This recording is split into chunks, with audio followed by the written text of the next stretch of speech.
Hello everyone, welcome back to my YouTube channel Vatika Singh. But before starting this video, we would like to say something to you. Please like and share this video and subscribe my channel Vatika Singh and don't forget to put on the notification bell so that you don't miss the upcoming video. तो चलिए friends, हम इस video को start कर लेते हैं। इस video में हमने आपको यह बताया है कि योजना विधि, योजना व्यू रचना क्या होता है। जब आप बीएड बीडीसी डीएलएड कर रहे होते हैं और आप बीएड के एग्ज़ाम में ये क्वेश्चन आपके बीएड के एग्ज़ाम में लॉन्ग और शॉर्ट दोनों रूपों में आता है।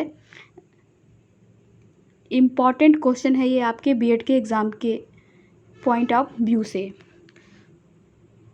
कहीं भी जब आप आपके पेपर में अगर आ जाता है कि योजना विधि या योजना व्यू रचना, तो आपको क्या करना है, सेम वही मैटर लिखना है जो कि आपने योजना विधि में पढ़ा है। हर जगह आप क्या करेंगे, अगर आपको आ गया है कि योजना व्यू रचना क्या होता है, तो आपने जो मैटर पढ़ा है योजना विधि में वही सेम मैटर आप लिख देंगे योजना व्यू रचना में, लेकिन हर जगह आप लिखेंगे योजना व्यू रचना। योजना विधि, योजना व्यू रचना क्या होता है, इसको हम समझ लेते हैं। प्रोजेक्ट मेथड क्या होता है। प्रोजेक्ट विधि या योजना विधि की नवीन विधि मानी जाती है। इसका प्रवर्तक जॉन डीव्यू के शिष्य W.H. किलपैट्रिक को माना जाता है। योजना विधि में छात्रों के जीवन से संबंधित समस्याओं को वास्तविक रूप में प्रस्तुत किया जाता है। जिन समस्याओं को छात्र सामाजिक वातावरण में पूर्ण करने का प्रयास करते हैं, जैसे पोस्टर बनाना, कविता लिखना, मिड डे मील का रिव्यू करना, लोगों को जागरूक करना, योजना विधि में शिक्षक सर्वप्रथम कक्षा को छोटे छोटे समूहों में बांटता है। शिक्षक छात्रों के सामने कुछ समस्याएं प्रस्तुत कर सकता है, जिनमें से प्रत्येक समूह किसी समस्या का चयन कर सकते हैं, अथवा समूह अपनी इच्छा अनुसार भी कोई प्रोजेक्ट ले सकते हैं। यहाँ पर अध्यापक यह ध्यान रखता है कि प्रोजेक्ट सभी छात्रों के स्तर व रुचि के अनुसार होना चाहिए। उसके बाद सभी छात्र समस्या की अनुभूति करते हैं, स्वयं सामाजिक वातावरण में जाकर सूचनाओं को एकत्रित कर कोई कार्य कर अथवा विषय वस्तु सामग्री का अध्ययन करके समस्या का समाधान करते हैं तथा अपने प्रोजेक्ट को पूर्ण करते हैं। इस क्रिया विधि में शिक्षक केवल मार्गदर्शक, निर्देशक, सुगमकर्ता का कार्य करता है, जिसमें वह प्रोजेक्टर शुरू करने के इस प्रोजेक्ट को पूर्ण करने संबंधी कुछ निर्देश देता है। यह देखता है कि सभी छात्रों को कार्य करने के समान अवसर प्राप्त हो तथा आवश्यकता पड़ने पर उनकी सहायता भी करता है। अब हम आपको योजना विधि को अपने हिसाब से समझा देते हैं, अपने भाषा में समझाते हैं योजना विधि क्या होता है। योजना विधि में अगर हम बच्चों को ज्ञान देना चाहते हैं तो हम बच्चों का छोटा सा ग्रुप बना देते हैं। बच्चों को हम उस ग्रुप में कुछ काम देते हैं, बच्चे को वह काम पूरा करना होता है। इसे ही हम योजना विधि कहते हैं। योजना विधि वह विधि होती है जो आपको स्कूल में प्रोजेक्ट दिया जाता है, वही होता है योजना विधि। बीएड में जो आपको असाइनमेंट दिए जाते हैं, प्रोजेक्ट दिए जाते हैं, कुछ फाइल दी जाती है, ये सब आपके योजना विधि में ही आते हैं। योजना विधि में ही आपको ये सारे चीज़ दिए जाते हैं। ये क्वेश्चन आपके बीएड एग्ज़ाम के वाइवा में अक्सर पूछ लिया जाता है, योजना विधि किसकी देन है? तो योजना विधि किलपैट्रिक की देन है। इसको आप माइंड में रखिएगा जब आपके बीएड का वाइवा होगा, तो ये इस तरह से क्वेश्चन आपसे पूछ लिया जाता है। अब हम डिफिनेशन समझ लेते हैं योजना विधि की। WH किलपैट्रिक के अनुसार योजना वह उद्देश्यपूर्ण कार्य है जिसे लग्न के साथ सामाजिक वातावरण में पूर्ण किया जाता है। योजना पद्धति के चरण पद स्टेप, चलिए हम यहाँ पे देख लेते हैं कि योजना पद्धति के स्टेप क्या क्या होते हैं। इसमें पहला स्टेप है परिस्थिति उत्पन्न करना। इसका मतलब यह है, परिस्थिति उत्पन्न करना मतलब बच्चों के सामने यह क्वेश्चन रखना कि वह की समस्या के खिलाफ कार्य करेंगे, वह किस समस्या के खिलाफ कार्य करेंगे। दूसरा है योजना का चयन करना। योजना का चयन करना इसका मतलब यह है कि इसमें बच्चे एक समस्या लेते हैं कि हमारा यह प्रोजेक्ट रहेगा। तीसरा है योजना का नियोजन प्लानिंग। तीसरा है योजना का नियोजन प्लानिंग। इसका मतलब यह होता है योजना का नियोजन प्लानिंग, इसका मतलब होता है कि बच्चे इस समस्या का समाधान अपने घर पर बैठकर करेंगे या अपने गांव जाके करेंगे या शहर में करेंगे। प्लानिंग करते हैं उसका समाधान करने की। नेक्स्ट है मूल्यांकन। मूल्यांकन इसका मतलब यह है कि मूल्यांकन का मतलब नेक्स्ट है मूल्यांकन। मूल्यांकन का मतलब यह होता है कि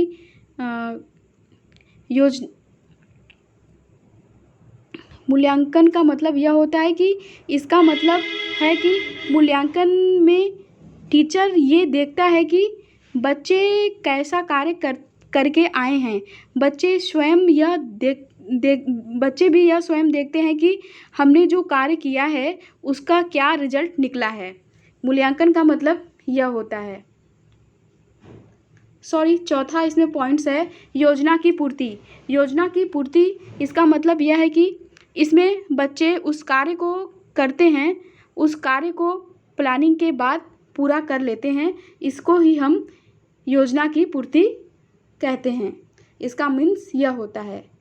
नेक्स्ट है यहाँ पे 6 है पॉइंट्स हमारा योजना का लेख। योजना का लेख का मतलब यह होता है कि बच्चे उस योजना का लेख रखते हैं। लेख जो फाइल के रूप में बच्चे रखते हैं, जो फाइल बनाते हैं, जो उसमें अपना योजना के बारे में लिखते हैं, उसे ही हम योजना का लेख कहते हैं। नेक्स्ट है योजना विधि के गुण। अब हम यहाँ पे ये देख लेते हैं कि योजना विधि के क्या क्या गुण होते हैं। पहला होता है इसमें यह विधि मनोवैज्ञानिक सिद्धांतों का पालन करती है तथा बाल केंद्रित विधि है। इसका मतलब इसमें यह है कि बच्चे ज़्यादा सक्रिय होते हैं जिससे यह बाल केंद्रित हो जाता है।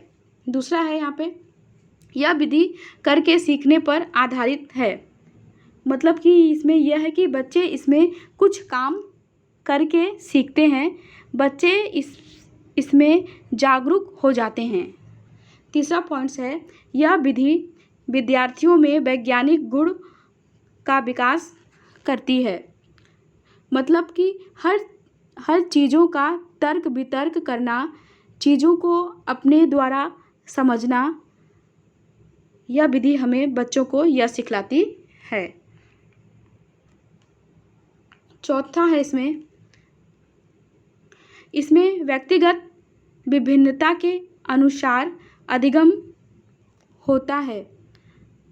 क्लास में टीचर, इसका मतलब इसमें यह है कि क्लास में टीचर बच्चों को ज्ञान दे रहे हैं और बच्चे उस ज्ञान को ले रहे हैं। जो बच्चा इंटेलिजेंट होगा वह उस ज्ञान को जल्दी ही समझ लेगा। मतलब कि हर व्यक्ति अपनी स्पीड के अनुसार सीख सकता है, जिसकी जैसी कैपेसिटी होती है उसी के अनुसार वह सीख सकता है। 5वां है, यह विधि शिक्षार्थियों में सामाजिक गुणों का विकास करती है। इसका मतलब यह है कि सामाजिक माहौल में ही हम अपना प्रोजेक्ट स्टार्ट करते हैं, या तो हम अपना ग्रुप लेकर विद्यालय से बाहर जाएंगे प्रोजेक्ट को शुरू करने के लिए। 6वां है इसमें, यह विधि शिक्षार्थियों में व्यक्तित्व का विकास करती है। यह विधि व्यक्ति में नैतिकता, सामाजिकता का विकास करती है। नेक्स्ट है इसमें योजना विधि के दोष। योजना विधि के दोष को भी हम समझ लेते हैं यहाँ पे।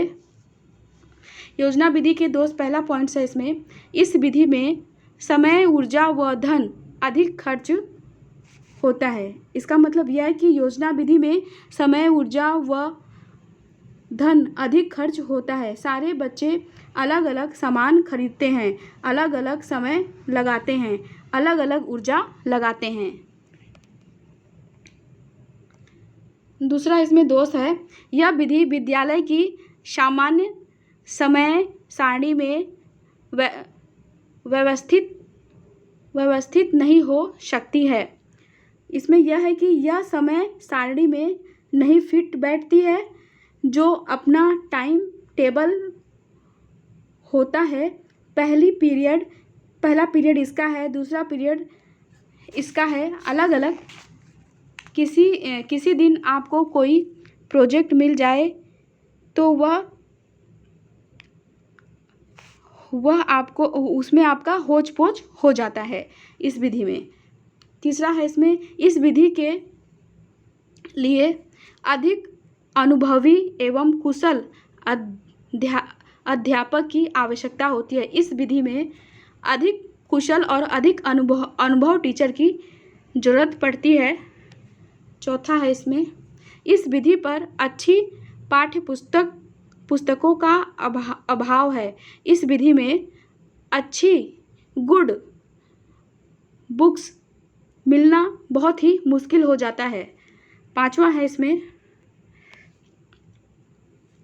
इस विधि में अर्जित ज्ञान की पुनरावृत्ति नहीं हो सकती। 5वां दोष इसमें यह है कि ये जो विधि होता है, इस विधि में जो आपके पास अंदर ज्ञान है उसको आप दोबारा यूज नहीं कर सकते हैं। 6वां है इसमें, शिक्षक अपना ज्ञान व कौशल छात्रों को नहीं दे पाता है। 6वें दोष इसमें यह है कि शिक्षक जो है, जो टीचर होता है, वह अपना नॉलेज और अपना कौशल छात्रों को दे नहीं पाता है। ये हो गया आपका योजना विधि। योजना विधि की डिफिनेशन क्या होती है ये भी मैंने आपको इस वीडियो में बताया है, और योजना विधि क्या होता है, इसके लाभ क्या होते हैं, इसकी हानि क्या होती है। अगर आपको हमारा ये वीडियो पसंद आया तो हमारे वीडियो को लाइक करिए, कमेंट करिए, शेयर करिए। और अगर आप हमारे चैनल पे नए हैं, पहली बार आप हमारा इस वीडियो देख रहे हैं, तो आप हमारे चैनल को फ़ौरन ही सब्सक्राइब कर दीजिए। साथ ही साथ बेल आइकन को प्रेस ज़रूर कर लीजिए, ताकि हम जब भी कोई बीएड बीटीसी डीलर्स से रिलेटेड अपना नया वीडियो अपलोड करेंगे तो उसकी नोटिफिकेशन, उसकी अपडेट आपको जल्द मिल जाएगी, जिससे कि आप हमारे आने वाले न्यू वीडियो को मिस नहीं कर पाएंगे। तो हम आपसे फिर से मिलते हैं ऐसे ही अपने नेक्स्ट वीडियो के साथ। Thank you so much for watching my video and subscribe my channel.